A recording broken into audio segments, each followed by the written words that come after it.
Yung kagandahan na may sariling motor mga tol, pagka gusto mo mag-relax, hawakan mo lang ang throttle ng motor mo, pumunta ka sa gusto mong puntahan, huwag mong pigilan ang kagustuhan mo tol.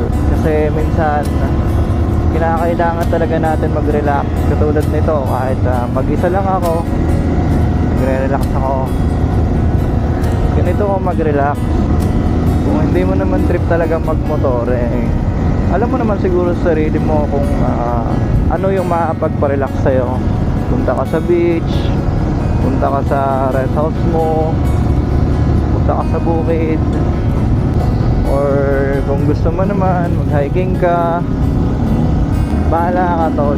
Huwag puro trabaho. Oo, sabihin natin na masaya ka, may pera ka, pero hindi pera yung tunay na pagpasaya sa'yo tol. Kumbaga ang pera, instrumento lang yan tol. Maniwala ka sa akin, kayang-kaya mong pasayain ang sarili mo kahit mag-isa ka lang.